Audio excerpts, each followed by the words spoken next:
আজকে ক্লাসের টপিক ইতিমধ্যে আমরা বুঝে গেছেন, সেটা হচ্ছে কি জন্ডিস। এখন কাউকে যদি প্রশ্ন করা হয় ভাই জন্ডিস জিনিসটা কি, প্রথমত সবার আগে আমরা তাড়াহুড়া করে বলে দিই জন্ডিস হচ্ছে ভাই অবশ্যই একটা রোগ। জন্ডিস হচ্ছে একটা রোগ, ডিজিজ। প্রথমেই স্যারদের ইমপ্রেশন এখানে খারাপ হয়ে যায়, জন্ডিস কখনো একটা রোগ না। তাহলে জন্ডিস ভাই কি? জন্ডিস হচ্ছে কোনো একটা রোগ যদি আমাদের শরীরে হয়ে থাকে, সেই রোগের সিমটম হিসেবে আমাদের জন্ডিস ডেভেলপ করে। কোন একটা পেশেন্ট, এখন আপনাকে তো এসে আর বলবে না যে ভাই আমার থেকে স্যার জন্ডিস হয়েছে, আমার একটু ট্রিটমেন্ট করেন। অবশ্যই পেশেন্টটা আপনাকে কিছু সিমটম এসে আপনাকে শেয়ার করবে, কিছু সিমটম আপনার কাছে এসে শেয়ার করবে। এখন নেক্সট কথা এখানে চলে আসে, তাহলে সিমটম আর সাইনের মধ্যে পার্থক্যটা কোন জায়গায়?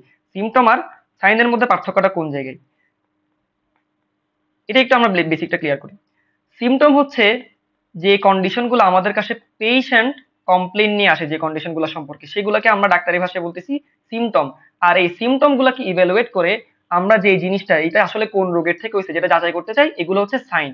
অর্থাৎ সাইন হচ্ছে আমাদের সাথে রিলেটেড, রিলেটেড টু আস আমি বলতে পারি। আর সিমটম গুলো হচ্ছে রিলেটেড হচ্ছে পেশেন্টের সাথে। এই সাইনকে ইভ্যালুয়েট করে আমরা তাহলে কি করি, আমরা হচ্ছে কোনো একটা ডিজিজ, আমরা হচ্ছে কোনো একটা ডিজিজ ডায়াগনোজ করে থাকি, কোনো একটা ডিজিজ কি করে থাকি, ডায়াগনোজ করে থাকি। সেই ডায়াগনোজ আমরা করতে পারি আমাদের ইভ্যালুয়েশনের উপর ডায়াগনোজ করতে পারি, অথবা যে কোনো ইনভেস্টিগেশনের মাধ্যমে আমরা ডায়াগনোজ করতে পারি রোগীকে বিভিন্ন ধরনের পরীক্ষা টরীক্ষা দিয়ে। এবং ফাইনালি আমরা এগুলা করার মাধ্যমে রোগীকে হচ্ছে কি প্রেসক্রিপশন দিয়ে থাকি। ঠিক আছে, একটু পর্যন্ত আমাদের জিনিসটা আল্লাহর মধ্যে ক্লিয়ার। এখন আমরা চলে যাই সরাসরি জন্ডিস জিনিসের মধ্যে কি। জন্ডিসের সাথে যখনই কথাটা চলে আসে, জন্ডিস কথাটা, তখন আমরা সবাই হচ্ছে যে একটা জিনিস বুঝে যাই, জন্ডিসের সাথে একটা টার্ম বা কম্পোনেন্ট খুব ওতপ্রোতভাবে জড়িত। সেটার নাম হচ্ছে ভাই কি, সেটার নাম হচ্ছে কি বিলিরুবিন। এখন বিলিরুবিন কি, বিলিরুবিন কোত্থেকে আসছে, এটা খায় না মাথায় দেয়, এই জিনিস আমি যাচ্ছি না আপাতত। আগে বুঝি যে বিলিরুবিনের সাথে কেমনে জন্ডিস কানেক্টেড। যে কোনো মেডিকেল স্টুডেন্টকে যদি জিজ্ঞেস করা হয় জন্ডিস কি, সে এক কথায় বলে দিবে শরীরের মধ্যে যদি ভাই বিলিরুবিনের পরিমাণ অনেক বেশি পরিমাণে বেড়ে যায় তাকে আমরা বলবো জন্ডিস। এখন এই কথার মধ্যে একটা ফ্যালাসি আছে কি, বিলিরুবিন বেড়ে যাওয়া তো আমরা এখানে বলবো না, অবশ্য অবশ্যই সুন্দর ক্লিনিক্যাল একটা নাম দিয়ে থাকে, হাইপার, সবকিছু একটু কমপ্লিকেট করে বলতে হয়, হাইপার বিলি রুবিনেমিয়া। অর্থাৎ যখন আমাদের শরীরের মধ্যে হাইপার বিলিরুবিনেমিয়া দেখা যায় তাকে আমরা কি বলতেছি ভাই, জন্ডিস। আবার মারা, হাইপার বিলিরুবিনিয়া মানে কি আসলে জন্ডিস, এটা একটু ক্লিয়ার করে আসি। বিলিরুবিনের নর্মাল অ্যামাউন্টটা আমাদের তখন জানতে হয়। বিলিরুবিনের নর্মাল অ্যামাউন্ট হচ্ছে আমাদের শরীরের মধ্যে, শরীর না বলে ব্লাড বলি, ব্লাডের মধ্যে 0.2 বা 0.3 থেকে মোটামুটি 1.2 মিলিগ্রাম পার ডেসিলিটার ভাই।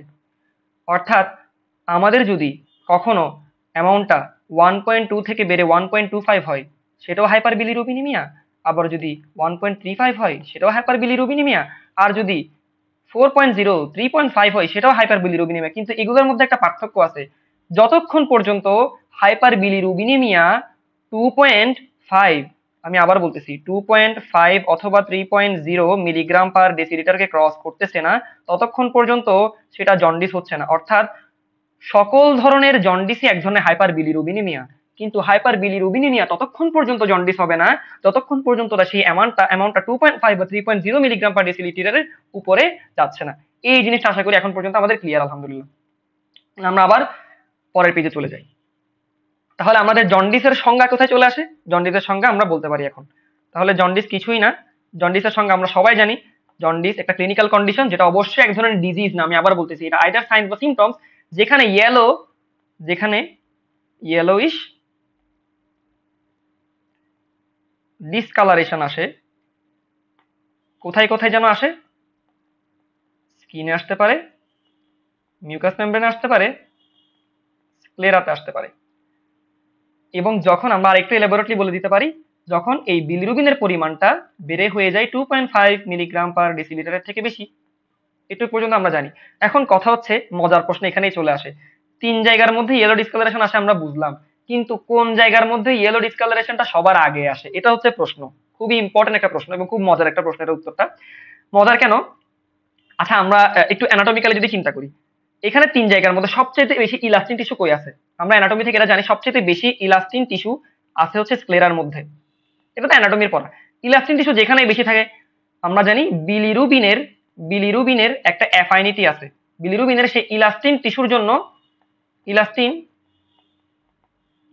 টিস্যুর প্রতি বিলিরুবিনের অ্যাফাইনিটি অনেক অনেক বেশি। এজন্য বিলিরুবিন স্কিন বা মিউকাস মেমব্রেনে যে পরিমাণটা ডিপোজিশন হয় সেটা স্ক্লেরাতে গিয়ে বেশি পরিমাণে ডিপোজিট হয়।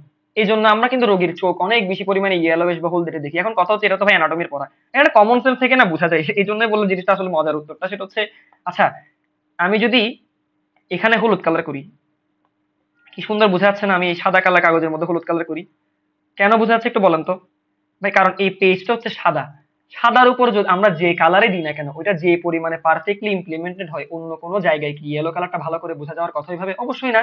আর এই 3 কম্পোনেন্টের মধ্যে স্কিন, মিউকাস মেমব্রেন, স্ক্লেরা, কোন জিনিসটা সবচাইতে নিয়ার অ্যাবাউট হোয়াইট? অবশ্যই স্ক্লেরা। তাহলে ইয়েলো ডিসকালারেশন কোথায় সবচেয়ে ভালো বেশি বুঝে যাওয়ার কথা? অবশ্যই স্ক্লেরাতে। তাহলে আমাদের যদি কেউ জিজ্ঞেস করে প্রথম ইয়েলো ডিসকালারেশন কোথায় আসবে ভাই, আর কোথায় বা আমরা প্রথম ডিসকালারেশনটা দেখবো, সেটা অবশ্যই উত্তর হবে স্ক্লেরা। কেন?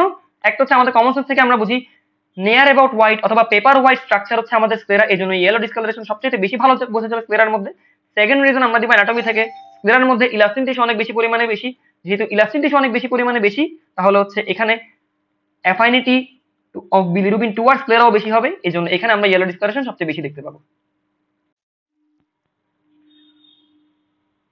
তাহলে আমাদের এবার পরের পৃষ্ঠায় চলে যাই আমরা। এখন আমরা জন্ডিসের কি টাইপ লিখবো? এখানে আমাদের একটা ভুল হয়, আমি একটু আগেই বলছি জন্ডিসের, জন্ডিস কোনো ডিজিজ না, জন্ডিস হচ্ছে অনেকগুলা ডিজিজের কারণে হওয়া একটা ক্লিনিক্যাল সিমটম। এই জন্য আমরা এটা স্মার্টলি টাইপ না বলে বলবো জন্ডিসের কজেস। কজেস এখন থেকে আমরা জন্ডিস 3 ধরনের জন্ডিস আছে এটা বলবো না, আমরা বলবো কি জন্ডিসের কজ 3 ধরনের হইতে পারে। একটা হচ্ছে, একটা হচ্ছে কোথায় সমস্যা? আমাদের অতি পরিচিত, হ্যাঁ, অতি পরিচিত, এটা কি কি জানি বলে, অর্গানিক ল্যাবরেটরি, কি আঁকলাম ভাই এটা, লিভার। অর্থাৎ হইতে পারে লিভারের সমস্যা, হইতে পারে লিভারের সমস্যা, অথবা লিভার একদম পারফেক্ট আছে, আমাদের লিভার খুবই হেলদি, লিভার খুবই হেলদি, হতে পারে লিভারের পরে যে কোনো জায়গায় সমস্যা। লিভারের পরে কি যেন থাকে, লিভার থেকে বের হয়, সেটাকে কি জানি বলি আমরা, বিলিয়ারি অ্যাপারেটাস। অর্থাৎ সমস্যা হইতে পারে বিলিয়ারি অ্যাপারেটাসের মধ্যে। অথবা লিভারের আগে কোথাও সমস্যা, তাকে আমরা বলতে পারি, আসলে সমস্যা কি লিভারের আগে কে থাকে, ব্লাড ভেসেলস বা ব্লাড, লিভারে তো ব্লাড প্রবেশ করে, ঢুকে ব্লাড বের হয়ে হচ্ছে বিলিয়ারি অ্যাপারেটাস। তাহলে আমরা বলতে পারি ব্লাড ভেসেল বা রক্তে কোনো সমস্যা। তাহলে আমরা এটাকে সুন্দর মতো বলতে পারি আইদার কজ হইতে পারে হেপাটিক কজ, যদি কজ হয় কোনো ধরনের হেপাটিক সমস্যা জনিত, তাহলে যে জন্ডিসে অ্যাপিয়ার করবে তাকে আমরা বলি হেপাটিক জন্ডিস। আর যদি লিভারের আগে কোথাও সমস্যা হয় তাহলে আমরা তাকে কি বলবো, প্রি হেপাটিক কন্ডিশন। তাহলে আমরা বলতে পারি প্রি হেপাটিক জন্ডিস। আর যদি সমস্যা প্রি হেপাটিকও না হয় হেপাটিকও না হয়, তাহলে সমস্যা অবশ্যই কি লিভারের পরে কোথাও, তাকে আমরা সুন্দর মতো নাম দিয়ে দিব ভাই কি, কিছুই না ভাই, পোস্ট হেপাটিক জন্ডিস। কিন্তু পর্যন্ত আমরা সবাই জানি পোস্ট হেপাটিক জন্ডিস। ঠিক আছে ভাই, বুঝলাম, পোস্ট হেপাটিক জন্ডিস। তাহলে আমরা শুরু করবো আমাদের আলোচনা প্রি হেপাটিক জন্ডিস নিয়ে। খুব খেয়াল, এখান থেকে হচ্ছে মেইন পড়াশোনা আমাদের শুরু, বিসমিল্লাহ। প্রি হেপাটিক জন্ডিস বলতে আমরা কি বুঝি? আমি আবার বললাম, প্রি হেপাটিক মানে লিভারে ঢুকতেছে ব্লাড ভেসেল, তার মানে সমস্যা রক্তের মধ্যে। রক্তের মধ্যে মানে আমরা জানি আলটিমেটলি সমস্যা মানে বিলিরুবিনের মধ্যে। এই জন্য আমাদের সবার আগে বুঝে আসতে হবে সেই বিলিরুবিন মেটাবলিজম। আমি খুব সংক্ষেপে বিলিরুবিন মেটাবলিজমটা রিক্যাপ করে ফেলি। বিলিরুবিন মেটাবলিজম জিনিসটা কি আমরা জানি, আমাদের ক্রমাগত আরবিসি রক্তের মধ্যে ফ্লো হচ্ছে আমাদের 120 দিন পরে আরবিসি যখন তার গ্রেভিয়ার্ডে যায় মানে স্প্লিনের মধ্যে যায়, তখন হচ্ছে আরবিসি ভেঙে হয়ে যায় কি, আরবিসি ভেঙে হয়ে যায় একটা অংশ আসে হিম, আর একটা অংশ আসে তার গ্লোবিন। এই গ্লোবিন এক ধরনের কি যেন নামের শেষে ইন আছে মানে প্রোটিন। এই গ্লোবিন চলে যাবে আমাদের অ্যামাইনো অ্যাসিড পুলের মধ্যে, তার কোনো কাজ নেই, সে আবার শরীরের মধ্যে ব্যাক করবে, রিসাইকেল হয়ে হয়ে যাবে। এবং যে হিম, হিম ভেঙে তৈরি করবে, আমরা জানি দুইটা অংশ থাকে হিমের, একটা হচ্ছে আপনার আয়রন, একটা হচ্ছে নন হিম পার্ট, বা যেটাকে আমরা বলি ব্রোকেন প্রোটোপোরফাইরিন বা পোরফাইরিন, যেটাই বলি না কেন। এই পোরফাইরিন মেটাবলিজমের মাধ্যমে কি তৈরি করবে, আমরা জানি পোরফাইরিনের মেটাবলিজম হবে, এবং পোরফাইরিন ভেঙে তৈরি করবে বিলিভারডিন, বিলিভারডিন, তাহলে এই বিলিভারডিন পোরফাইরিন থেকে তৈরি হলো বিলিভারডিন, বিলিভারডিন থেকে আমরা পাবো হচ্ছে যে আমাদের মেটাবলিজমের মাধ্যমে বিলিভারিন মেটাবোলাইজ হয়ে তৈরি করবে বিলিরুবিন। আর এই বিলিরুবিনটা ভাই খুব ইম্পর্টেন্ট, এটা যেমন তেমন বিলিরুবিন, এটা হচ্ছে আনকনজুগেটেড বিলিরুবিন। কেমন বিলিরুবিন? এই আনকনজুগেটেড বিলিরুবিনের অনেক মাহাত্ম্য আছে, এটা খুবই গুরুত্বপূর্ণ, আমাদের খেয়াল করতে হবে গুরুত্ব সহকারে। বিলিরুবিন আনকনজুগেটেড, আনকনজুগেটেড বিলিরুবিন মানে তিনটা কথা। একটা হচ্ছে সে অবশ্যই লিপিড সলিউবল, এবং আমরা জানি যেটাই লিপিড সলিউবল তাহাই হচ্ছে ওয়াটার ইনসলিউবল, ওয়াটার ইনসলিউবল। এবং সে যেহেতু ওয়াটার ইনসলিউবল, তাকে আমরা রক্তের মধ্যে ওইভাবে রেখে দিতে পারবো না, রক্তের মধ্যে ম্যাক্সিমাম অ্যামাউন্টই তো ভাই পানি, তাহলে তাকে এমন একটা প্রোটিন দিয়ে বেঁধে রাখতে হবে যাতে করে সে ভালো মতো ফ্লো হইতে পারে। তার নাম হচ্ছে কি, সে বাউন্ডেড থাকে, বাউন্ডেড বাই তার বিলিরুবিনের চারপাশে, বিলিরুবিনের চারপাশে বিলিরুবিনকে বাউন্ড করে থাকে একটা প্রোটিন, এভাবে চারদিকে বিলিরুবিনকে বাউন্ড করে থাকে। কেমন বিলিরুবিনকে? আনকনজুগেটেড বিলিরুবিনকে বাউন্ড করে থাকবে একটা প্রোটিন, তার নাম হচ্ছে কি অ্যালবুমিন। অ্যালবুমিন, এই অ্যালবুমিনের এই জন্য আরেকটা নাম হচ্ছে কি, তাকে বিলিরুবিন বাইন্ডিং প্রোটিনও কিন্তু বলা হয়, এই কারণেই বলা হয়। তাহলে এখান থেকে আমরা কোর একটা কনসেপ্ট পাই, এটা আমরা পরে আবার কাজে লাগাবো। সে যেহেতু লিপিড সলিউবল, তাহলে আমরা যে জন্ডিসের জন্য যে টেস্টগুলো করি আমাদের গাইডের মধ্যে 3টা 4টা দেওয়া থাকে। একটা হচ্ছে ব্লাড বায়োকেমিস্ট্রি টেস্ট, একটা হচ্ছে ইউরিন টেস্ট, আর একটা হচ্ছে টুল টেস্ট। এখন ইউরিনের মধ্যে তাহলে আমরা জীবনে কি আনকনজুগেটেড বিলিরুবিন, সেটা যে ধরনের জন্ডিসই হয়, ইউরিনের মধ্যে আমাদের এখন জন্ডিস বুঝতে হবে না, বাট একটা কথার উত্তর আমরা এখন দিতে পারবো, আমরা ইউরিনের মধ্যে জীবনেও সেটা যে ধরনের জন্ডিসই হোক আনকনজুগেটেড বিলিরুবিন কি পাবো? কেন পাবো না? এটার উত্তর হচ্ছে যেহেতু আনকনজুগেটেড বিলিরুবিন লিপিড সলিউবল, আবার সে লিপিড সলিউবল তো বটেই, সে এমন একটা প্রোটিন দিয়ে বাইন্ডেড থাকে যে গ্লোমেরুলার ফিল্ট্রেটের জন্য গ্লোমেরুলার মেমব্রেনকে কখনো ক্রসই করতে পারে না। সেটা হচ্ছে অ্যালবুমিন। অ্যালবুমিন কখনো গ্লোমেরুলার মেমব্রেনকে ক্রস করে ইউরিনে যাইতে পারে না। সেজন্য অ্যালবুমিন দিয়ে যেহেতু বিলিরুবিন বাধা থাকে, বিলিরুবিনের জীবন আমরা ইউরিনের মধ্যে পাবো না, কোর কনসেপ্ট। অর্থাৎ ইউরিনের মধ্যে আমরা ব্লাডের মধ্যে যদিও আনকনজুগেটেড বিলিরুবিন পাই, ইউরিনের মধ্যে জীবনেও আমরা আনকনজুগেটেড বিলিরুবিন পাবো না, সেটা যে ধরনের জন্ডিসই হোক। এদূর পর্যন্ত আমরা ক্লিয়ার। এবার আমরা চলে যাই পরের কনসেপ্টের মধ্যে। তাহলে আমরা বলতে পারি আনকনজুগেটেড বিলিরুবিন আমরা পেলাম। আমি একটা আবার শুরু করি এখান থেকে। আনকনজুগেটেড বিলিরুবিন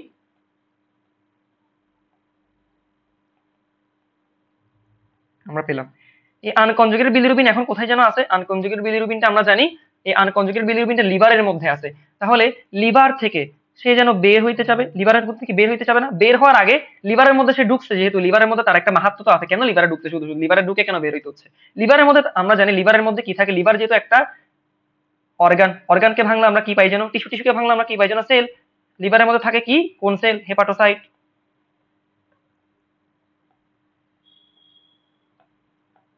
তো সরি আমার পেন ডিস্টার্ব করতেছে। হেপাটোসাইট। যে কোনো কোষের মধ্যে আমরা জানি সাইটোপ্লাজমিক অর্গানেলিস থাকে, সেরকম অর্গানেলিসের নাম কি? Mitochondria, endoplasmic reticulum. এই হেপাটোসাইটের মধ্যে থাকে এন্ডোপ্লাজমিক রেটিকুলামের মধ্যে বিশেষ ধরনের একটা এনজাইম থাকে যাকে আমরা বলি গ্লুকোরোনাইল ট্রান্সফারেজ, আদর করে তাকে ডাকি। তার একটা বড় নাম আছে, সেটা হচ্ছে কি UDP GT. Same UDP, glucuronyl transferase, বা শুধু জিটি, গ্লুকোরোনাইল ট্রান্সফারেজ। সে কাজ করে, সে তৈরি করে গ্লুকোরোনিক অ্যাসিডের উপরে। সে তৈরি করে কি গ্লুকোরোনিক অ্যাসিড, অর্থাৎ গ্লুকোরোনিক অ্যাসিডটা আসমান থেকে আসে না। এই গ্লুকোরোনিক অ্যাসিডটা কে রিলিজ করে? গ্লুকোরোনিল ট্রান্সফারেজ যে এনজাইমটা আছে তার কারণে গ্লুকোরোনিক অ্যাসিড এই আনকনজুগেটেড বিলিরুবিনের উপর কাজ করে এবং তাকে করে দেয় বিলিরুবিন ডাইগ্লুকোরোনাইড। বিলিরুবিন ডাইগ্লুকোরোনাইড আর কিছুই না, যেটা আমাদের অতি পরিচিত কনজুগেটেড বিলিরুবিনের কেমিক্যাল নাম। অর্থাৎ আমরা এখানে পাবো কনজুগেটেড বিলিরুবিন। এই কনজুগেটেড বিলিরুবিন অবশ্যই লিভারের মধ্যে বসে থাকবে না, সেবার লিভার থেকে বের হবে। লিভার থেকে বের হওয়ার রাস্তায় সেটা যেন কি বিলিয়ারি অ্যাপারাটাস, রাইট, সরি আমার কলম আবার ডিস্টার্ব করতেছে, রাইট এবং লেফট হেপাটিক ডাক্ট। রাইট এবং লেফট হেপাটিক ডাক্টের মাধ্যমে সে তৈরি করবে common hepatic duct.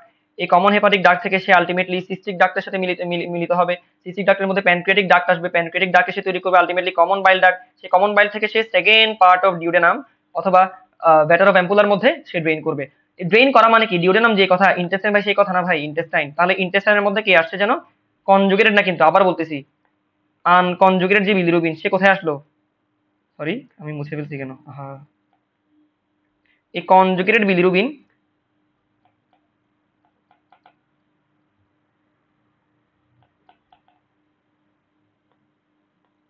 Conjugated bilirubin কোথায় আসলো? ইন্টেস্টাইনের মধ্যে আসলো। ইন্টেস্টাইনের মধ্যে আসলো, যখনই ইন্টেস্টাইনের মধ্যে আসলো, ইন্টেস্টাইনে বসে থাকে আমাদের কলোনিক সিম্বায়োটিক যে ব্যাকটেরিয়া, তারা এই কলোনিক সিম্বায়োটিক ব্যাকটেরিয়া এই কনজুগেটেড বিলিরুবিনের উপর কাজ করবে। কনজুগেটেড বিলিরুবিনের উপর কাজ করবার মাধ্যমে তাকে পরিণত করে মেটাবলাইজ করে তৈরি করে ফেলবে স্টার্কো বিলিনোজেন। স্টার্কো বিলিনোজেন। কনজুগেটেড বিলিরুবিন আর কনজুগেটেড বিলিরুবিন নাই, সে তৈরি হয়ে গেছে কিসে? স্টার্কো বিলিনোজেনের মধ্যে। এই স্টার্কো বিলিনোজেন যখনই তৈরি হলো, আমরা জানি জিআইটির ম্যাক্সিমাম ব্লাড সাপ্লাই এর কনসেপ্ট থেকে আমরা জানি অ্যাবভ দ্য হার্ট লেভেল ভেইনের মাধ্যমে রক্ত উপর থেকে নিচে আসে, আর বিলো দ্য হার্ট লেভেল নিচের থেকে উপরে যায়। সিমিলারলি জিআইটি থেকে নিচের থেকে উপরে রক্ত নিয়ে যায় কারা? Superior mesenteric vein. তাহলে সুপেরিয়র মেজেন্টারিক ভেইনের মাধ্যমে অনেক বেশি পরিমাণে সার্কোবিলিনোজেন আবার লিভারে ইন্টেস্টাইন থেকে ব্লাডে ফ্লো করবে। ব্লাডে ফ্লো করবার মাধ্যমে এই সার্কোবিলিনোজেন গুলা চলে যাবে কোথায়? আবার ব্লাডের মধ্যে। ব্লাডে চলে যাওয়া মানে কি? সারা শরীরের মধ্যে ছড়াই পড়া। আর আমরা জানি কার্ডিয়াক আউটপুটের 20 থেকে 25% যেন কোথায় যায়, কিডনির মধ্যে যায়। অর্থাৎ এই সার্কোবিলিনোজেন যখনই ব্লাডে চলে আসলো, তখন এই সার্কোবিলিনোজেন তো ইন্টেস্টাইনে আর নাই, তখন নতুন করে তার ব্লাডে আরেকটা আদর করে আমরা নাম দিই, আদর করে তাকে আমরা ডাকি ইউরো বিলিনোজেন। অর্থাৎ এই ইউরিবিলিনোজেন সহ রক্ত কোথায় চলে যাবে, ইউরিবিলিনোজেন রক্ত কিডনিতে চলে যাবে। আমরা এখনই দেখলাম কিডনিতে যাবে, কিডনিতে যাওয়া মানে ইউরিয়া দিয়ে আলটিমেটলি বের হয়ে সেটা অ্যাটমসফিয়ারে চলে আসে, ইউরিয়া দিয়ে বের হয়ে চলে আসবে। যখন ইউরিয়া দিয়ে বের হয়ে চলে আসলো, অক্সিজেনের সংস্পর্শে আসে, সেটা কি অক্সিডাইজ হয়ে তৈরি করবে ইউরোবিলিন। আর সিমিলারলি সার্কোবিলিনোজেনের কিছু পরিমাণে অংশ যেগুলো থেকে গেছিল, যেগুলো ব্লাডে ব্যাক ফ্লো করে নাই, তারা হচ্ছে স্টুলের মাধ্যমে বের হয়ে যাবে এবং তৈরি করবে অক্সিডাইজড হয়ে তারা বাতাসের সংস্পর্শে তৈরি করবে সার্কোবিলিন। এই পর্যন্ত আমাদের জিনিসটা কনসেপ্ট ক্লিয়ার। আমাদেরকে যদি কেউ প্রশ্ন করে তাহলে ইউরোবিলিনোজেন জিনিসটা অ্যাকচুয়ালি কি, আমরা বলবো urobilinogen nothing but, it is nothing but a part of stercobilinogen which has been flowed into the blood, অথবা it is nothing but a part of sarcobilinogen which has been absorbed from intestinal lumen। কথা শেষ। এটা সার্কোবিলিনোজেনের একটা part যেটা intestine থেকে শুধুমাত্র ব্লাডে আসছে। এর পর্যন্ত আমরা বুঝলাম যে বিলিরুবিন মেটাবলিজম বা ব্লাডের মধ্যে আসলে আরবিসিটা ভাঙতেছে কিভাবে, অর্থাৎ বিলিরুবিনটা তৈরি করতে হচ্ছে, এটা বুঝলাম। এখন এটার সাথে জন্ডিসের সম্পর্ক কি, কোনো কারণে আরবিসি অনেক বেশি পরিমাণে ব্রেকডাউন হওয়া শুরু করলো, অনেক বেশি পরিমাণে ব্রেকডাউন হওয়া শুরু করলো, তাহলে কি হবে, অনেক বেশি পরিমাণে বিলিরুবিন তৈরি হবে। কেমন বিলিরুবিন তৈরি হবে, আমরা জানি আরবিসি থেকে কোন বিলিরুবিন তৈরি হয়, আনকনজুগেটেড বিলিরুবিন, অর্থাৎ আনকনজুগেটেড হাইপার বিলিরুবিনিমিয়া দেখা দিবে। ঠিক আছে, আনকনজুগেটেড হাইপার বিলিরুবিনিমিয়া যদি দেখা যায়, এখন লিভারের থেকে তাকে কনজুগেশন করতে অনেক বেশি পরিমাণে কষ্ট হবে না, কারণ এত বেশি পরিমাণে আনকনজুগেটেড বিলিরুবিন যে ভাই তৈরি হচ্ছে, লিভারের থেকে এত বেশি পরিমাণে আনকনজুগেটেড বিলিরুবিনকে কনজুগেশন করার ক্ষমতা তো নাই। তাহলে আমাদের ব্লাডের মধ্যে আস্তে আস্তে ব্লাডের মধ্যে, আবার বলতেছি ব্লাডের মধ্যে আনকনজুগেটেড বিলিরুবিনের পরিমাণ বাড়তে থাকবে না, বাড়তে থাকবে না। তাহলে আনকনজুগেটেড বিলিরুবিন থেকে একসময় হাইপার বিলিরুবিনিমিয়া, আমরা জানি আমাদের যেটা নরমাল অ্যামাউন্ট 2.5 থেকে বেড়ে যাবে, আলটিমেটলি জন্ডিস দেখা দিবে। তাহলে আমাদেরকে যদি কেউ বলে প্রি হেপাটিক জন্ডিসের মধ্যে আমরা কোন ধরনের বিলিরুবিন ব্লাডের মধ্যে দেখতে পাবো, অবশ্যই accumulated amount of high amount of unconjugated bilirubin দেখতে পাবো, আনকনজুগেটেড বিলিরুবিন দেখতে পাবো। বুঝতে পারছি? এখন আবার যদি আমাদের কেউ প্রশ্ন করে, আমরা জানি জন্ডিসের সিভিয়ারিটির উপর ভিত্তি করে আমরা জন্ডিসকে আবার 3 ভাগে ভাগ করি, মাইল্ড জন্ডিস, মডারেট জন্ডিস অথবা সিভিয়ার জন্ডিস। এখন আমাকে বলেন তো দেখি এখানে কোন ধরনের জন্ডিস হবে।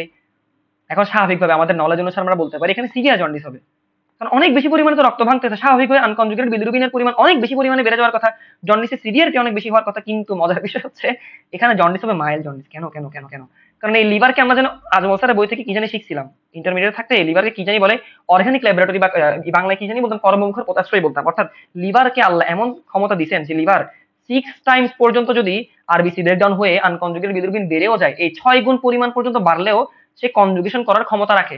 অর্থাৎ কনজুগেটেড বিলিরুবিন তো ইউরিন দিয়ে পাস করেই, অর্থাৎ ব্লাডের মধ্যে তারা জমবে না, ইউরিন দিয়ে সুন্দর মতো পাস করে বের হয়ে যাবে। তার মানে হাইপার বিলিরুবিনিমিয়া হওয়ার কোনো সুযোগ নাই, জন্ডিস হওয়ার কোনো সুযোগ নাই। কিন্তু যদি যদি 10 গুণ বা 6 গুণের থেকে বেশি, 7 গুণ, 8 গুণ, 9 গুণ, 10 গুণ পরিমাণে বেড়ে যায়, তখন কিন্তু লিভারের আর ওটাকে কনজুগেশন করবার পর্যন্ত ক্ষমতা তার থাকে না, লিভার টায়ার্ড হয়ে যায়, সে পারে না। তখন আস্তে আস্তে ব্লাডের মধ্যে আমাদের আনকনজুগেটেড বিলিরুবিন বাড়তে থাকে। এখন কথা হচ্ছে এটার সাথে মাইল্ড জন্ডিস হওয়ার সম্পর্কটা কোন জায়গায়।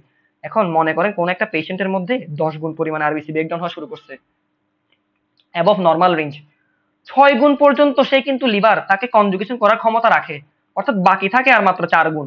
এই 4 গুণ গিয়েই তো ব্লাডের মধ্যে জমতেছে, বাকি 6 গুণ তো সে আলটিমেটলি ইউরিন দিয়ে পাস করে বের করে দিলই। তাহলে কোথায় 10 গুণ আর কোথায় 4 গুণ, অর্থাৎ 4 গুণ পরিমাণে মাত্র অ্যাকুমুলেট হওয়ার সুযোগ পাচ্ছে। এই জন্য হাইপার বিলিরুবিনিমিয়া যেটা হবে ওটাকে এত সিভিয়ার হবে অবশ্যই হবে না, তার কারণে সেখান থেকে আমরা মাইল্ড জন্ডিস পাবো। বুঝতে পারছি?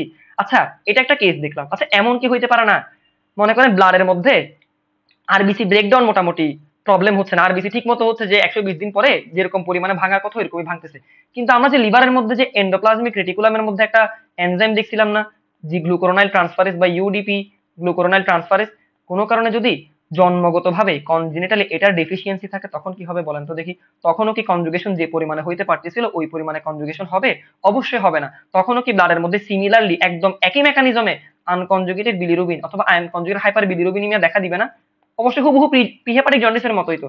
কিন্তু এখন এখানে অনেক বড় একটা প্রশ্ন অ্যারাইজ করে। কথা হচ্ছে আমরা একটু আগে পড়ছিলাম ভাই জন্ডিসের কজ ছিল 3 ধরনের, একটা হচ্ছে লিভারের সমস্যা, একটা লিভারের আগে সমস্যা। আমরা আলোচনা করতেছি প্রিহেপাটিক, আপনি তুমি হঠাৎ করে ভাই এখানে লিভারের সমস্যার মধ্যে চলে গেছো কেন? ইউডিপি যেহেতু লিভারের মধ্যে ছিল, খুব খেয়াল। এই জন্য আমি বলতেছিলাম আমরা কিন্তু কজেস গুলাকে যখন ক্লাসিফাই করি তখন আমরা হেপাটিক জন্ডিসের আরেকটা নাম কি জানি দিই? হেপাটিক জন্ডিসের আরেকটা নাম আমরা দিই হ্যাপাটো সেলুলার জন্ডিস। হ্যাপাটো সেলুলার জন্ডিস, খুব খেয়াল। অর্থাৎ হেপাটিক জন্ডিস আমরা ততক্ষণ পর্যন্ত বলতেছি না যতক্ষণ পর্যন্ত হেপাটোসেলুলার, লিভারের নিজস্ব হেপাটোসাইটের মধ্যে প্রবলেম হচ্ছে।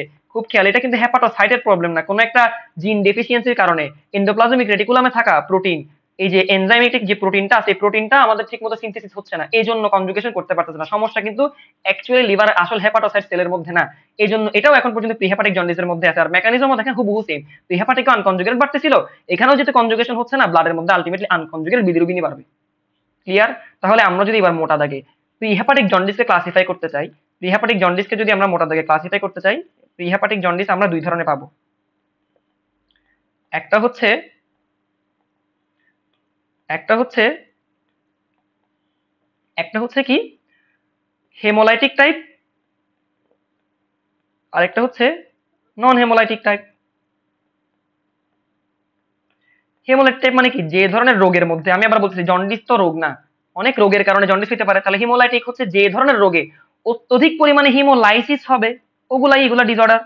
হিমোলাইসিস কোন রোগে জানি বেশি বেশি হয়, আমরা জানি আমরা আমাদের ফিজিওলজি নলেজ থেকে জানি ব্লাড ট্রান্সফিউশন রিঅ্যাকশন যদি হয়, যদি মিসম্যাচ ব্লাড আমরা দিয়ে ফেলি, তাহলে ব্লাড ট্রান্সফিউশন রিঅ্যাকশনের মাধ্যমে অধিক পরিমাণে হেমোলাইসিস হতে হয়, এটা একটা কজ হতে পারে। অথবা অথবা আমরা জানি একটা ডিজিজ আছে, আমরা পড়ছিলাম ইন্টারমিডিয়েটে পড়ে আসছিলাম যে ম্যালেরিয়ার মধ্যে আমরা জানি অনেক বেশি পরিমাণে আরবিসি ব্রেকডাউন হয়। লিখি ম্যালেরিয়া। অথবা বাচ্চাদের কিন্তু ফিজিওলজিক্যালি অনেক সময় জন্ডিস হতে পারে, মানে অনেক বেশি পরিমাণে আরবিসি ভাঙতে পারে নিউনেটদের ক্ষেত্রে আমরা জানি এরাইথ্রোব্লাস্টোসিস মেগালিস পড়ছিলাম আমরা, যেখানে বাচ্চাদের অধিক পরিমাণে হিমোলাইসিস থেকে আলটিমেটলি জন্ডিস ডেভেলপ করে। নিউনেটদের মধ্যে এরাইথ্রোব্লাস্টোসিস ফিটালিস হতে পারে, সেখান থেকে হিমোলাইটিক কন্ডিশন ডেভেলপ করতে পারে।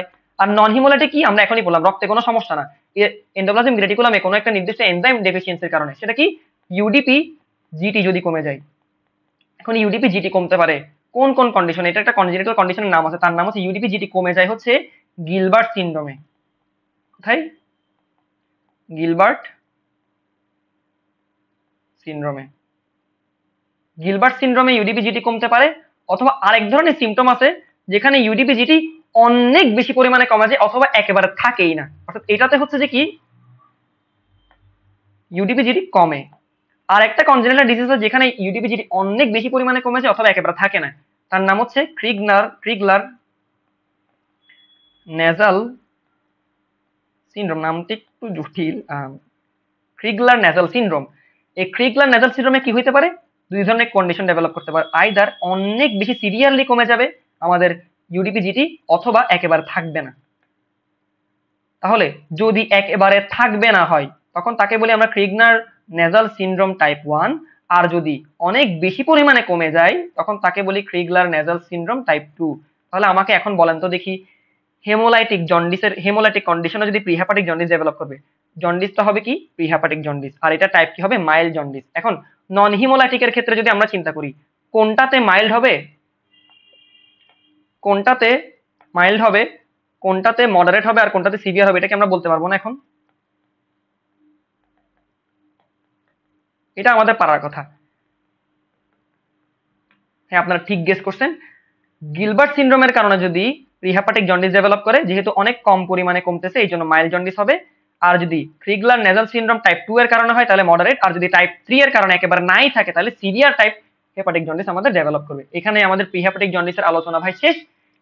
এবার আমরা নতুন একটা টপিকে চলে যাব, সেটা হচ্ছে পোস্ট হেপাটিক এবং হেমোলাইটিক জন্ডিস বা হেপাটিক জন্ডিসের, সরি হেপাটোসেলুলার বা হেমাটিক জন্ডিসের মধ্যে।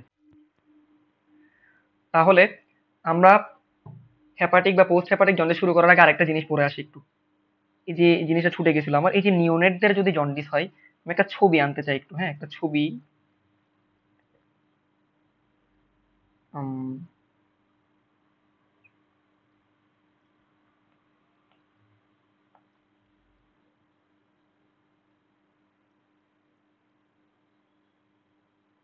এই যে এই ছবিটা, এই বাচ্চাদের যে আইসিইউ, এই আইসিইউর মধ্যে দেখা যায় বাচ্চাদেরকে অনেক সময় এরকম থেরাপি দেওয়া হয়, এটাকে কি জানি বলে, এটার নাম হচ্ছে ফটোথেরাপি।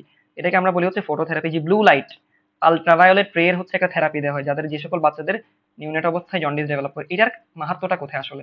আমাদের তো আলটিমেটলি কন্ডিশন হচ্ছে যে, মানে ক্রাইটেরিয়া হচ্ছে, স্বার্থটা কি কোনোভাবে আমাদের আনকনজুগেটেড বিলিরুবিনকে জমতে দেওয়া যাবে না যাতে জন্ডিস ডেভেলপ না করে। তাহলে ফটোথেরাপি দেওয়ার মাধ্যমে এই আলট্রাভায়োলেট রে করে, সেটা কি করে, সেটা হচ্ছে সে কিন্তু কনজুগেশন করে না, খুব খেয়াল। সে কনজুগেশন করে না, সে করে কি আনকনজুগেটেড বিলিরুবিনকে শরীর থেকে বের করে দিতে পারলে তো জন্ডিস আর আসতেছে না, তাই না?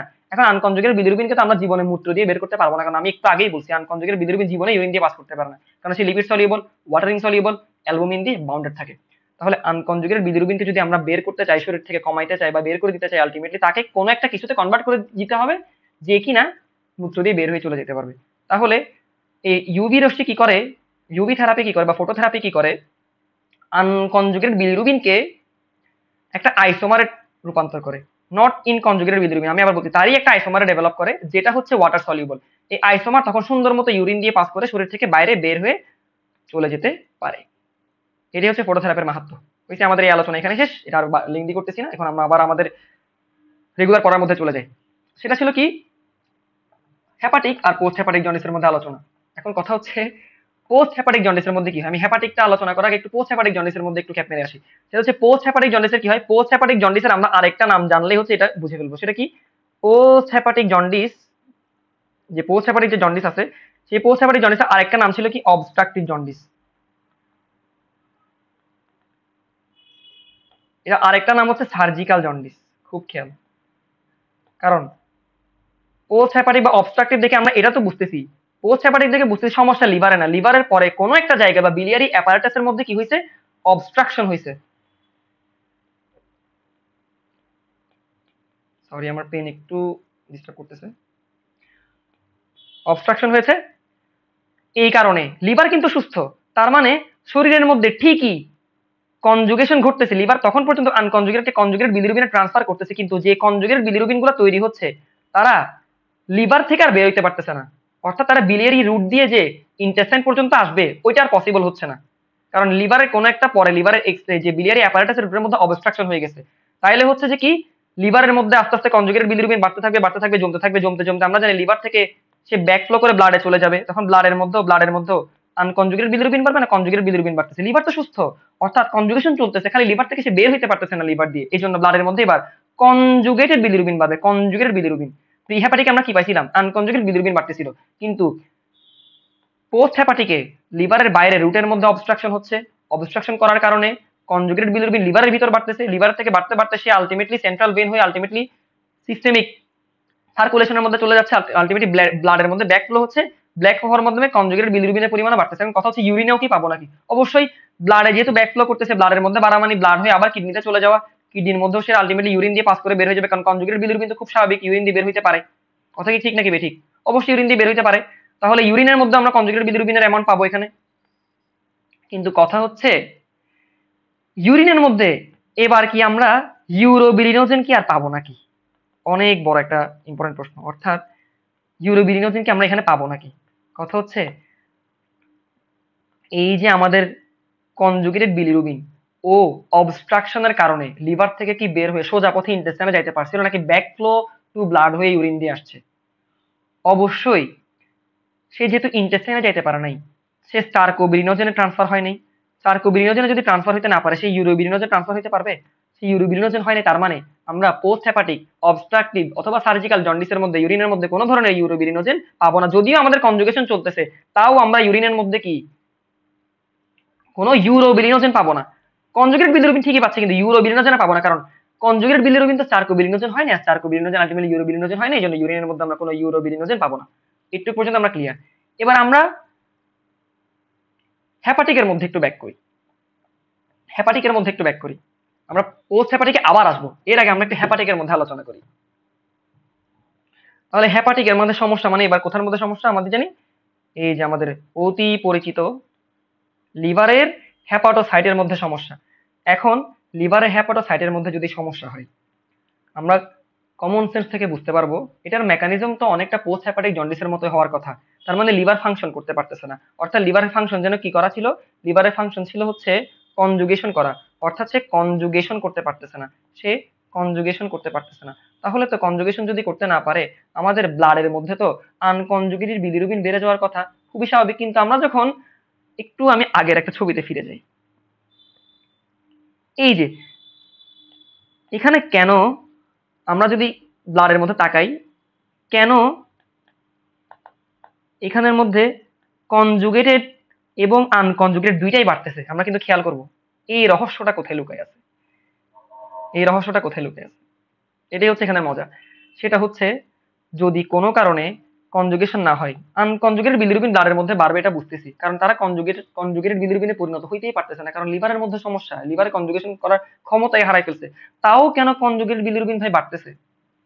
এটার কারণ হচ্ছে লিভারের মধ্যে যে হ্যাপাটোসাইট থাকে, এটা যদি একটা ক্লাসিক হ্যাপাটিক লোবিউল আমরা চিন্তা করি, লিভারের মধ্যে এটা যদি ক্লাসিক হ্যাপাটিক লোবিউল চিন্তা করি, এগুলো হচ্ছে তার কি সাইনোসয়েড, এবং সাইনোসয়েডের মাঝখানে আমরা জানি এইভাবে করে হেপাটোসাইট, এখানে সাইনোসয়েডের পাশে হচ্ছে হেপাটোসাইট, হেপাটোসাইট থাকে এখানে।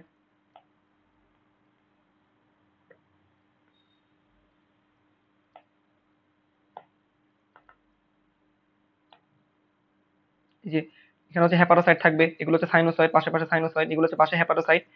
এই হেপাটোসাইট গুলা যখন ধ্বংস হয়, সমস্যা তো হেপাটোসাইটের মধ্যে, যেহেতু হেপাটিক, মনে রাখতে হবে সবগুলো হেপাটোসাইট কখনো একসাথে নষ্ট হয় না, অর্থাৎ কিছু পরিমাণে হেপাটোসাইট তো অবশ্যই জীবিত থাকবে, যারা কনজুগেশনটা তখন পর্যন্ত করে যেতে পারতেছে, যারা কনজুগেশনটা স্টিল তখন পর্যন্ত মেনটেন করে যাচ্ছে।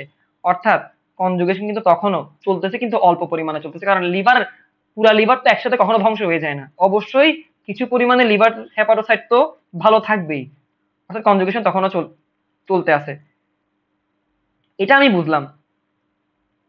তাহলে কনজুগেশন যদি চলতে থাকে, কনজুগেশন যদি চলতে থাকে তাহলে কনজুগেশন বিলিরুবিন তো ব্লাডের মধ্যে অ্যাকুমুলেট হওয়ার কথা না।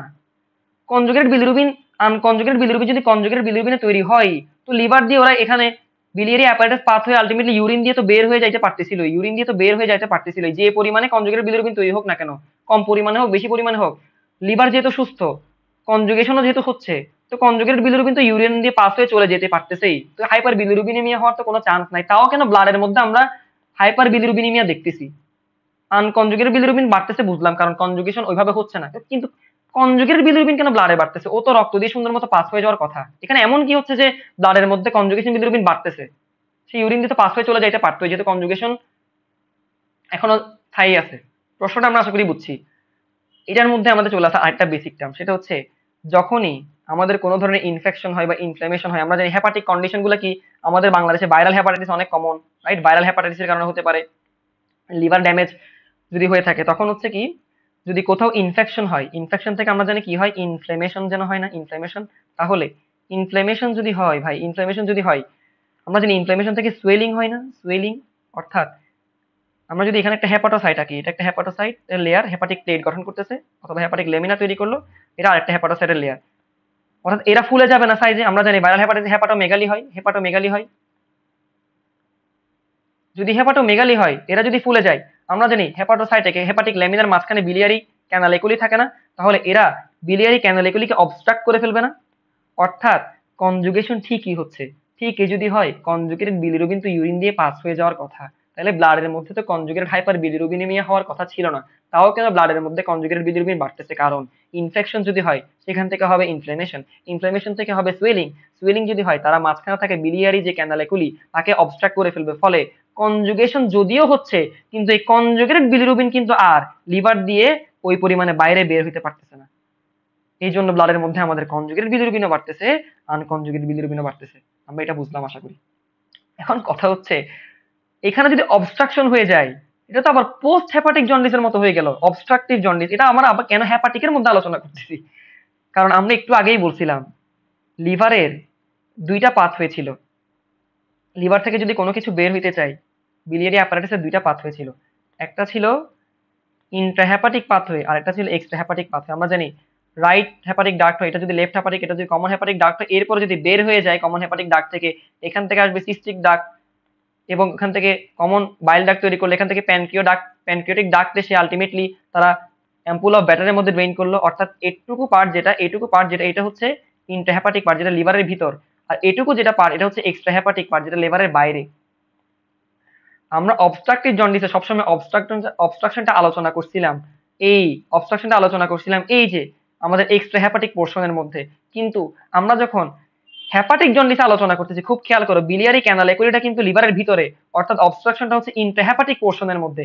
এই জন্য এটা কিন্তু অবস্ট্রাকটিভ জন্ডিসের মধ্যে আলোচনা আমরা করতেছি না, এটা ঠিকই ঠিকই আমাদের হেপাটিক জন্ডিসের মধ্যেই আলোচনাটা হচ্ছে।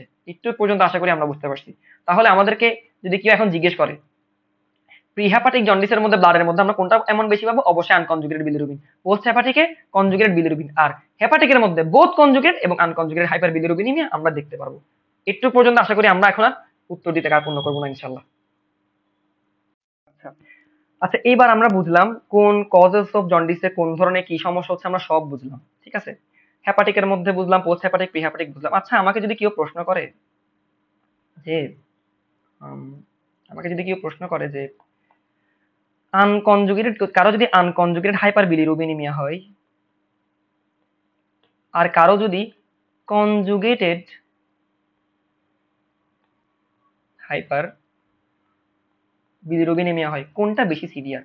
কারো অনেক বেশি পরিমাণে মনে করি হচ্ছে যে 20 বা 25 মিলিমল অফ আনকনজুগেটেড হাইপার বিলিরুবিনিমিয়া হলো, আর কারো হচ্ছে যে সিমিলার অ্যামাউন্টে কনজুগেটেড হাইপার বিলিরুবিনিমিয়া হলো, কোনটা বেশি মারাত্মক? অবশ্যই মনে রাখতে হবে আনকনজুগেটেড হাইপার বিলিরুবিনিমিয়াটা মারাত্মক।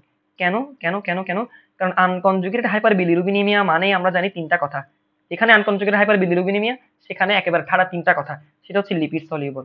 আর আমরা জানি আমাদের শরীরের খুবই গুরুত্বপূর্ণ মেমব্রেন গুলা কিন্তু লিপিড লেয়ারের তৈরি। আমরা জানি ফসফোলিপিড বাইলেয়ার থাকে, সেটা ব্লাড ব্রেন ব্যারিয়ার হতে পারে অথবা ব্লাড টেস্টিস ব্যারিয়ার হতে পারে, যেখানে যে সেগুলো কিন্তু সবগুলো লিপিড লেয়ার ছিল। এখন ব্লাড ব্রেন ব্যারিয়ার খুবই সেন্সিটিভ একটা পোর্শন। আনকনজুগেটেড হাইপার বিলিরুবিনিমিয়ার কারণে আনকনজুগেটেড বিলিরুবিন কিন্তু ব্লাড ব্রেন, এই যে আমাদের যে ব্লাড ব্রেন ব্যারিয়ারকে ক্রস করে সে কিন্তু ব্রেনের ভিতর ঢুকে যেতে পারে। ব্লাড ব্রেন ব্যারিয়ার মধ্যে যদি ক্রস করে ঢুকে যায় তখন কিন্তু ব্রেনের মধ্যে সে অনেক বেশি পরিমাণে ডিপোজিশন হওয়া শুরু করবে। যখনই অনেক বেশি পরিমাণে ডিপোজিশন হওয়া শুরু করবে, ওইখান থেকে ডেভেলপ করবে একটা ক্লিনিক্যাল কন্ডিশন, তার নাম হচ্ছে বিলিরুবিন, তার নাম হচ্ছে বিলিরুবিন এনকেফালোপ্যাথি। বিলিরুবিন এনকেফালোপ্যাথি বললে আমরা অনেকে চিনবো না, কিন্তু আমরা বায়োকেমিস্ট্রির মধ্যে কিন্তু এই রোগের নাম অলরেডি পড়ে আসছি। এই রোগের নাম মনে পড়ে আসছে, এটারই আরেকটা নাম হচ্ছে কি? কার্নিকটেরাস। কার্নিকটেরাস। অনেক সময় বাচ্চাদের কিন্তু এই মেন্টাল কন্ডিশনটা দেখা যেতে পারে, কারণ বাচ্চাদের যদি অনেক বেশি পরিমাণে প্রিহ্যাপাটিক জন্ডিস ডেভেলপ করে, আমরা জানি প্রিহ্যাপাটিক জন্ডিসের মধ্যে আনকনজুগেট হাইপার বিলিরুবিনিমিয়া হয়, সেখান থেকে কিন্তু ব্লাড ব্রেন ব্যারিয়ার ক্রস করে বিলিরুবিন এনকেফালোপ্যাথি বা কার্নিকটেরাস ডেভেলপ করতে পারে। এই জিনিসটা খুবই ইম্পর্টেন্ট ছিল। এখন আমরা চলে যাব হচ্ছে যে পোস্ট হ্যাপাটিক জন্ডিস নিয়ে আমরা কিছু আলোচনা কন্টিনিউ করবো বলেছিলাম, এবং হ্যাপাটিক জন্ডিস নিয়ে কিছু আলোচনা কন্টিনিউ করবো বলেছিলাম, সেই কন্টিনিউশনে আমরা চলে যাচ্ছি আবার। পোস্ট হ্যাপাটিক জন্ডিস মানে যেন কি ছিল? Obstructive jaundice. এখন এই পোস্ট হ্যাপাটিক জন্ডিস বা অবস্ট্রাকটিভ যে জন্ডিস নিয়ে আমরা আলোচনা করতেছি, এই অবস্ট্রাকটিভ জন্ডিসটার অবস্ট্রাকশনটা কয় ধরনের হইতে পারে, আবার অবস্ট্রাকশনটা কোন কোন কারণে কয় ধরনের হইতে পারে ওইটাও জানা জরুরি, ঠিক আছে। এখানের মধ্যেও আমরা দুই ধরনের কন্ডিশন দেখতে পারি, অর্থাৎ পোস্ট হ্যাপাটিকের মধ্যে একটা হচ্ছে ডিউ টু অবস্ট্রাকশন মানে অবস্ট্রাকটিভ টাইপ, আর কনজেনিটালি অনেক সময় অবস্ট্রাকশন হইতে পারে। কনজেনিটালিও অনেক সময় অবস্ট্রাকশন হইতে পারে। দুইটা ডিজিজের কারণে অনেক সময় কনজেনিটালি বিলিয়ারি অ্যাপারেটাসের মধ্যে এক্সট্রা হ্যাপাটিক বিলিয়ারি অ্যাপারেটাসের মধ্যে অবস্ট্রাকশন তৈরি হয়ে যেতে পারে। সেটা হচ্ছে due to Dubin Johnson syndrome, অথবা আরেকটা হচ্ছে রোটরস সিনড্রোম। এটা বাদ গেল, আমাদের মেইন আলোচনা হচ্ছে অবস্ট্রাকটিভ জন্ডিস কেন কেন হতে পারে। আমরা জানি অবস্ট্রাকশন মানে এক্সট্রা হ্যাপাটিক পোর্শনে অবস্ট্রাকশন। এক্সট্রা হ্যাপাটিক পোর্শনে কে জানি থাকে? বাইল ডাক্ট থাকে বা বাইল কোথায় থাকে? গল ব্লাডারের মধ্যে থাকে। বুঝতে পারলাম। তাহলে হচ্ছে আমরা এটাকে একটা নেমোনিক দিয়ে কিন্তু সবাই মনে রাখে জিনিসটা।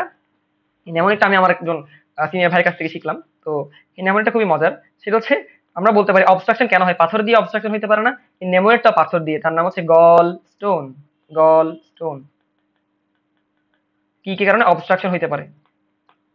এই প্রথমটা জি দিয়ে হচ্ছে গল স্টোনি। জি দিয়ে গল স্টোনি, গলবারে যদি কোনো স্টোন হয় অবশ্যই আমাদের বিলিয়ারি যে অ্যাপারেটাস, যেটা এক্সট্রা হেপাটিক বিলিয়ারি অ্যাপারেটাস, সেখানে অবস্ট্রাকশন হবে। ফলে আমাদের যেটা কনজুগেটেড বিলিরুবিন সেটা পাস করতে পারবে না, তখন বাইলও পাস করতে পারবে না। এরপর হচ্ছে যদি এ দিয়ে আমরা হচ্ছে এডিনো কার্সিনোমা, এ দিয়ে আমরা বলবো এডিনো কার্সিনোমা। এডিনো কার্সিনোমা কোথায় কোথায় হইতে পারে? এডিনো কার্সিনোমা কোথায় কোথায় হইতে পারে? এডিনো কার্সিনোমা হতে পারে হেড অফ প্যানক্রিয়াসের মধ্যে হইতে পারে, সেটা হচ্ছে বিলিয়ারি ডাক্টের মধ্যে হতে পারে, মেটাসিটিক কার্সিনোমা হতে পারে, অথবা অ্যাম্পুলা ব্যাটারের মধ্যে কার্সিনোমা হতে পারে। এল দিয়ে হতে পারে লাইপোমা, লিম্ফোমা, লিম্ফোমা বানানটা কি? লিম্ফোমা, এই যে লিম্ফোমা। এবার আরেকটা এল দিয়ে হতে পারে লিভার ডিজিজ, যেগুলো autoimmune liver disease. Autoimmune liver ডিজিজের কারণে হতে পারে। এস দিয়ে হতে পারে, খুব গুরুত্বপূর্ণ, এটা আমাদের প্রবলেম বেস কোয়েশ্চেন অনেক সময় এসে থাকে। এস দিয়ে এটা খুবই খুবই হচ্ছে যে কমন আর কি। এস দিয়ে সেটা হচ্ছে due to stricture, stricture due to stricture. Stricture মানে কি?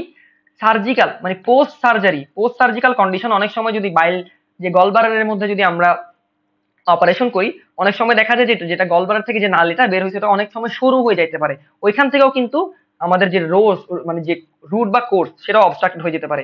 এবং আমরা টি দিয়ে বলবো হচ্ছে কিছু ট্রিটমেন্ট। ট্রিটমেন্ট দিয়ে মনে রাখবো কিছু ড্রাগের কারণে আমাদের এই অবস্ট্রাকশনটা হইতে পারে। যে সকল ড্রাগ যেমন যারা হচ্ছে ইস্ট্রোজেনকে বাড়ায় দেয়, ওই ধরনের ড্রাগ থেকেও হচ্ছে এই কন্ডিশন ডেভেলপ করতে পারে। এখন ইস্ট্রোজেনকে কে বাড়ায় দেয়? ওরাল কন্ট্রাসেপটিভ পিল যদি অনেক বেশি পরিমাণে কেউ খায়, সেখান থেকে অবস্ট্রাকশন তৈরি হইতে পারে। আবার ফিজিওলজিক্যালিও কিন্তু একটা কেস ইস্ট্রোজেন বেড়ে যায়, সেটা জন্য কি? সেটা হচ্ছে প্রেগনেন্সি, ডিউরিং প্রেগনেন্সি প্রেগনেন্সির কারণে হচ্ছে কি ইস্ট্রোজেন বাড়তে পারে। আরেকটা হচ্ছে ও দিয়ে আমরা বলতে পারি যে কোনো ধরনের আউটসাইড ইনভেশন, অর্থাৎ যে কোনো ধরনের যদি ব্যাকটেরিয়া ইনফেকশন এই ধরনের সিমটম থেকেও কিন্তু আমাদের অবস্ট্রাকশন হয়ে যেতে পারে। তারা ইনফেকশন করবে, ইনফ্লামেশন করবে, ব্লক করে দিবে, অবস্ট্রাকশন করবে আউটসাইড ইনভেশন। বা প্যারাসাইট থেকে আমি বলতে পারি, প্যারাসাইট থেকে এরকম একটা গুরুত্বপূর্ণ খুবই কমন একটা প্যারাসাইট হচ্ছে অ্যাসকার্ডিস লাম্বরিডিকালস, যে কৃমি যেটা ছিল আমরা পড়েছিলাম ইন্টারমিডিয়েটও। এরপর এন দিয়ে বলতে পারি আমরা নিওনেটিক, কলমটা আবার ডিস্টার্ব করতেছে, নিওনেটাল অ্যাট্রেসিয়া। আচ্ছা, এখানে একটা কথা চলে আসে যে আমরা অ্যাট্রেসিয়া যে বললাম, অ্যাট্রেসিয়া এক ধরনের ন্যারোইং, আবার এখানে আমি বললাম স্ট্রিকচার, এটাও এক ধরনের ন্যারোইং। অ্যাট্রেসিয়া ন্যারোইং এর মধ্যে পার্থক্যটা কোন জায়গায়?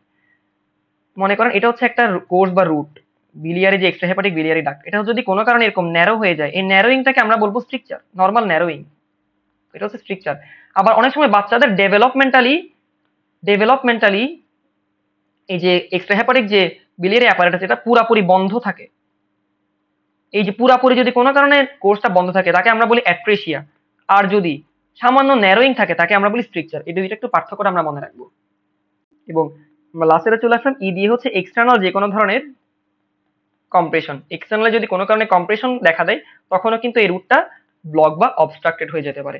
এখন আমরা আরো স্পেসিফিক্যালি আমাদের বেসিকটা ক্লিয়ার করতে চাই। আরো স্পেসিফিক্যালি আমরা বেসিকটা কিভাবে ক্লিয়ার করতে চাই সেটা হচ্ছে আমরা কনজুগেটেড যে হাইপার বিলিরুবিনিমিয়া দেখলাম সেটা হ্যাপাটিকের মধ্যেও হচ্ছে, পোস্ট হ্যাপাটিকের মধ্যেও হচ্ছে। এদের মধ্যে আসলে সিগনিফিকেন্ট কি আরো কোনো ডিফারেন্স আছে নাকি, আমরা আরো কোনো কিছু দিয়ে শিওর হইতে পারবো নাকি, এটা যদি একটু আলোচনা করি আমরা, সেটা হচ্ছে আমরা আমাদের প্রিভিয়াসলি যদি ব্লুপ্রিন্টে সেই ঐতিহাসিক পৃষ্ঠায় চলে যাই, ওখানে আমরা দেখব কনজুগেটেড যে হাইপার বিলিরুবিনিমিয়া যে হেপাটিক জন্ডিসের মধ্যে হচ্ছে, এই হেপাটিক জন্ডিসের মধ্যে কিন্তু আরো দুই ধরনের এনজাইমের পরিমাণ অনেক বেশি পরিমাণে বেড়ে যায়। একটা হচ্ছে এএলটি, আরেকটা হচ্ছে অ্যালানিন অ্যামাইনো ট্রান্সফারেজ, একটা হচ্ছে অ্যাসপার্টেট অ্যামাইনো ট্রান্সফারেজ। এই দুইটা এনজাইমের পরিমাণ অনেক বেশি পরিমাণে বেড়ে যায়। কোথায়? হেপাটিকের মধ্যে। আর পোস্ট হেপাটিকের মধ্যে এই দুইটা বাড়ে না, ওইভাবে বাড়ে না, বা বাড়লেও খুবই অল্প। এখানে বেশি পরিমাণে বাড়ে সেটা হচ্ছে এএলপি, এই এনজাইমটা, এএসটি এএলটি এলপি, এই ধরনের দিয়ে আমরা ডিফারেন্সিয়ালি ডায়াগনোস করতে পারবো এই তিনটা এনজাইমের রোল দেখে। এখন কেন বাড়তেছে এই কনসেপ্টটা বোঝা জরুরি। আমরা যদি খেয়াল করি আমাদের হেপাটিক জন্ডিসের মধ্যে কি হচ্ছিল, লিভারের মধ্যে যে বিলিয়ারি ক্যানালেকুলি আছে ওগুলো অবস্ট্রাক্টেড হয়ে যাচ্ছিল। অর্থাৎ কিসের কারণে অবস্ট্রাক্টেড হচ্ছিল? এই ক্লাসিক হেপাটিক লোবিউল বরাবর যে হেপাটোসাইট গুলো থাকে, এই হেপাটোসাইটের ড্যামেজের কারণে বা সোয়েলিং এর কারণে, ড্যামেজ থেকে যে সোয়েলিং হয়, সোয়েলিং এর কারণে। অর্থাৎ আমি যদি চিন্তা করি এটা লিভার, আমি যদি একটু জুম করে নিয়ে আসি ছবিটাকে, এখানে এটা যদি লিভার হয় এবং লিভারের মাঝখানে আমি যদি বিলিয়ারি ক্যানালেকুলিটাকে এভাবে আঁকি, লিভারের মধ্যে আমরা জানি খুব গুরুত্বপূর্ণ দুইটা এনজাইম থাকে, সেগুলো হচ্ছে এএলটি এবং এএসটি, যেগুলোকে আমরা এসজিপিটি আর এসজিওটি বলে থাকি আর কি, এভাবে বেশি চিনি। আর বিলিয়ারি ক্যানালেকুলির মধ্যে যেটা ultimately extra hepatic biliary duct হয়ে বের হয়ে চলে যাবে, এখানের মধ্যে সবচেয়ে বেশি পরিমাণে থাকে হচ্ছে এএসপি, এএলপি, এই এনজাইমটা, এএলপি এই এনজাইমটা। অর্থাৎ যদি কোনো কারণে হেপাটোসাইটের মধ্যে সমস্যা হয়, হেপাটোসাইট গুলো যদি ড্যামেজ হয়ে যায়, ড্যামেজ সেলের ভিতরে কি এই এনজাইম গুলো আর বেশি পরিমাণ থাকতে পারবে? অবশ্যই তারা এখান থেকে বের হয়ে ব্লাডে চলে যাবে না। অর্থাৎ যদি সমস্যা হেপাটিক হয় বা হেপাটোসাইটে হয় তখন ব্লাডের মধ্যে এই এনজাইমগুলোর পরিমাণ বেড়ে যাবে। আর সমস্যা যদি এই যে এক্সট্রা হেপাটিক রুটের মধ্যে হয়, হেপাটিক যে বিলিয়ারি অ্যাপারেটাসের মধ্যে হয়, তখন এদের ভিতরে থাকা, এদের ড্যামেজের কারণে এদের ভিতরে থাকা এএলপি এর পরিমাণ বের হয়ে যাবে, এরা বের হয়ে ব্লাডে চলে আসবে, তখন এদের পরিমাণে বেড়ে যাবে। এই জন্য পোস্ট হেপাটিক জন্ডিসে আমরা কনজুগেটেড বিলিরুবিন যেমন বেশি পাবো, একই সাথে এএলপি এর পরিমাণ অনেক বেশি পরিমাণে বেশি পাবো। আর যদি হেপাটিক জন্ডিসের কথা বলি, সেখানে আনকনজুগেটেড তো বেশি পাবো, কনজুগেটেড বিলিরুবিনও বেশি পাবো, সাথে আরো দুইটা গুরুত্বপূর্ণ এনজাইম বেশি পাবো, সেগুলো হচ্ছে এএলটি এর পরিমাণ বেড়ে যাবে ব্লাডের মধ্যে, আর এএসটি এর পরিমাণও বেড়ে যাবে। এটা আমরা আশা করি ক্লিয়ার। এখন পোস্ট হেপাটিক জন্ডিস নিয়ে আরো মজার কিছু কথা আমরা বলবো বলেছিলাম পরবর্তীতে, সেটা হচ্ছে পোস্ট হেপাটিক জন্ডিসের মধ্যে আমরা যদি খেয়াল করি, আমাদের যে বিলিয়ারি যে অ্যাপারেটাস, বিলিয়ারি যে অ্যাপারেটাস, বিলিয়ারি অ্যাপারেটাস ব্লক হয়ে যাচ্ছে না, এটা যদি হয় লিভার, এই যে এক্সট্রা হেপাটিক যেভাবে যে নামলো, বিলিয়ারি অ্যাপারেটাস যদি ক্রস হয়ে যায়, ন্যারোইং হয়ে যায়, এদিক দিয়ে যেন কি কি যায়, কনজুগেটেড বিলিরুবিন যায়, সাথে কে যেন যায়, এখান দিয়ে সিস্টিক ডাক্ট এসে মিলিত হয়, তার মানে এখানে সাথে বাইলও যায় না।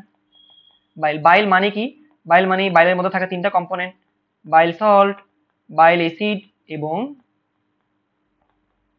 কোলেস্টেরল। এই বাইলের খুবই গুরুত্বপূর্ণ একটা ফিচার হচ্ছে, এই বাইল যদি ব্যাকফ্লো করে, অর্থাৎ এই যদি বাইল যদি এদিকে সিক্রেট হতে না পারে, এদিক দিয়ে বের হতে না পারে, অবশেষে উল্টা পথে জমতে জমতে জমতে জমতে আবার ব্লাডের মধ্যে চলে আসলো বাইলও।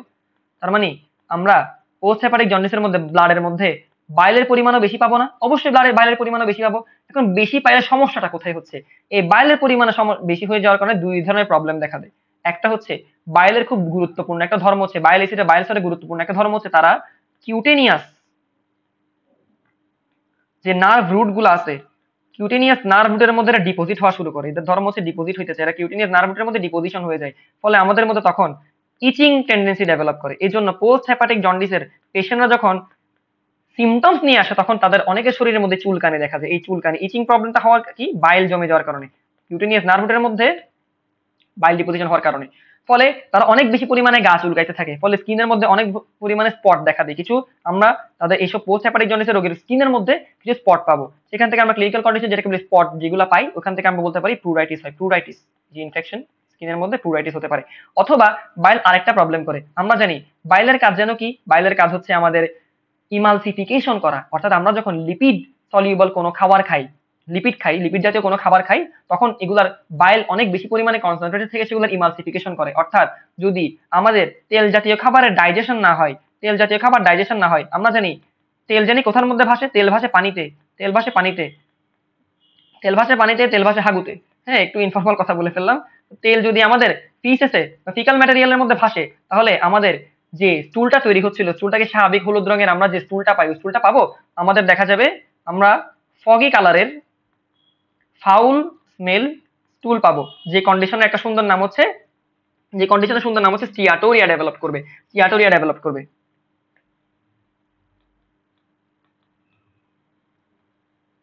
আবার আরো একটা প্রবলেম হবে, যদি বাইল এরকম আমাদের ইন্টেস্টাইন দিয়ে পাস না করতে পারে অবস্ট্রাকশনের কারণে, তাহলে আমরা জানি এডেক লিপিড সলিউবল যে vitamin, lipid soluble vitamin, lipid soluble ভিটামিনের কি ভালো পরিমাণে অ্যাবজর্পশন ডাইজেশন হবে? অবশ্যই হবে না।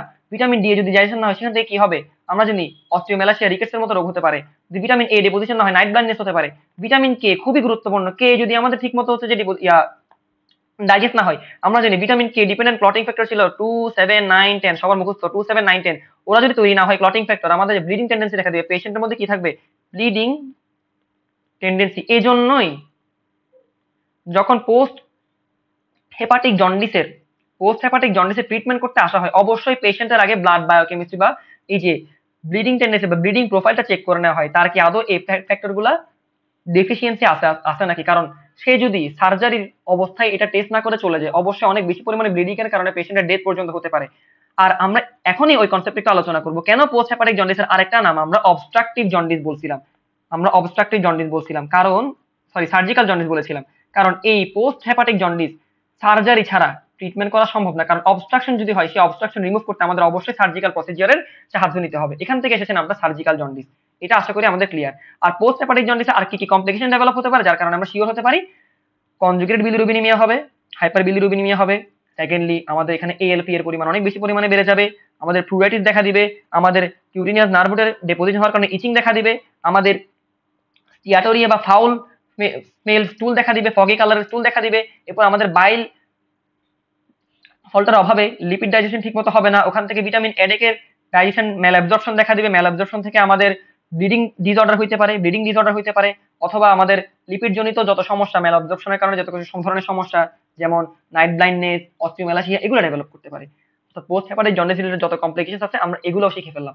এখানে একটা মজার একটা এক্সট্রা ইনফরমেশন আমরা অ্যাড করতে পারি, সেটা হচ্ছে যদি কোনো কারণে পোস্ট হেপাটিক জন্ডিস গল স্টোনের কারণে না হয়, অর্থাৎ আমি যদি বলি শুধুমাত্র ন্যারোয়িং এর কারণে, কোনো ধরনের কনজেনিটাল অ্যানোমালি জনিত তো ন্যারোয়িং হতে পারে, আমরা পড়েছিলাম যে টুবিন জনসন সিনড্রোম, রোটর সিনড্রোমের কারণে হতে পারে, এই ধরনের সিমটমের কারণে যদি অবস্ট্রাকশন হয়, তখন আমাদের যে পোস্ট হেপাটিক জন্ডিস দেখা দিবে ওটা কিন্তু হবে পেইনলেস, ওটা কিন্তু হবে কেমন, অবশ্যই সেটা হবে পেইনলেস জন্ডিস, পেইনলেস জন্ডিস। অর্থাৎ যদি অন্য কোনো কারণে যদি হয় জন্ডিসটা পোস্ট হেপাটিক জন্ডিস, যেটা আমি বলতে পারি যে কোনো ধরনের ডেফিসিয়েন্সি অফ, একটু যদি মুছি,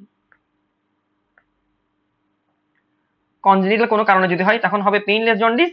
আর যদি পেইনলেস হেপাটিক জন্ডিস, আর যদি কোনো কারণে স্টোনের কারণে হচ্ছে বা অবস্ট্রাকশনটা হয়, তখন যেটা হবে সেটা হচ্ছে পেইনফুল জন্ডিস, পেশেন্টের পেইনফুল জন্ডিস থাকবে। এটা একটা আমরা মাথায় রাখতে পারি এক্সট্রা ইনফো হিসেবে, পেইনফুল জন্ডিস অ্যাপিয়ার করবে। এখানে আমাদের সুন্দর মতো জন্ডিসের ক্লাসটা শেষ, আলহামদুলিল্লাহ। আশা করি আমাদের কনসেপ্ট একেবারে ক্রিস্টাল ক্লিয়ার। এবার আমরা আমাদের সেই অতি পরিচিত ভয়ঙ্কর চার্টটা না দেখে সুন্দর মতো বোঝার চেষ্টা করব আসলে আমরা কি কনসেপ্ট থেকে অ্যান্সার করতে পারতেছি কিনা। এবার আমাদের সেই অন্তিম মুহূর্ত, যার জন্য হচ্ছে আমরা এতক্ষণ পর্যন্ত ক্লাসটা করছি, এবার আমরা বিসমিল্লাহ বলে শুরু করবো যে আমরা আসলেই হচ্ছে যে আমাদের কনসেপ্টকে কাজে লাগাই, পড়াটা মুখস্থ না করে লং টার্ম মেমোরিতে জিনিসটা সেট করতে পারি নাকি। চলুন শুরু করি। প্রথমে দেখতেছি হেমোলাইটিক জন্ডিস, হেপাটোসেলুলার জন্ডিস এবং অবস্ট্রাকটিভ জন্ডিস। দেখি আমাদেরকে বলতেছি সিরাম বিলিরুবিনের পরিমাণ। দেখেন সিরাম বিলিরুবিনের পরিমাণ কি, বিলিরুবিনের পরিমাণ তিনো জায়গায় তো বাড়বে, এটা আমরা জানি, অর্থাৎ হাইপার বিলিরুবিনিমিয়া তিনো জায়গায় হবে। এখন হাইপার বিলিরুবিনিমিয়াটা কি কনজুগেটেড নাকি আনকনজুগেটেড, এটা কোন ধরনের কোথায়, এটা আমরা পারি নাকি দেখি। হেমোলাইটিক জন্ডিসের ক্ষেত্রে বিলিরুবিন বাড়তেছিল, কেমন জমি বিলিরুবিন বাড়তেছিল, সমস্যা হচ্ছে রক্তের মধ্যে, তার মানে আরবিসি ব্রেকডাউন অনেক বেশি পরিমাণে হচ্ছে, অনেক বেশি পরিমাণে যেহেতু আরবিসি ব্রেকডাউন হচ্ছে, অনেক বেশি পরিমাণে আনকনজুগেটেড বিলিরুবিনের পরিমাণ বাড়তেছে। এজন্য আমাদের হিমোলাইটিক জন্ডিসের মধ্যে আমরা আনকনজুগেটেড বিলিরুবিনিমিয়া রেইজড অবস্থায় পাবো। দেখি আপনারা মিলাই নেন এবার হুইসেনাকে ক্যাডের সাথে। এবার আমরা যদি হেপাটোসেলুলারের ক্ষেত্রে আসি, আমরা জানি হেপাটোসেলুলারের মধ্যে কনজুগেশন ঠিকঠাক চলতেছিল, কেন, কারণ কনজুগেশন ঠিকঠাক চলতেছিল কিন্তু কম পরিমাণে চলতেছিল, কারণ হেপাটোসাইট ড্যামেজ হওয়া শুরু করছে, কিন্তু সবগুলো হেপাটোসাইট তো এট এ টাইম ড্যামেজ হয় না, এই জন্য আমাদের কনজুগেশনের পরিমাণ কমছে, ফলে আনকনজুগেটেড বিলিরুবিনের পরিমাণ বাড়তে আছে। আর কনজুগেশনের পরিমাণ যেহেতু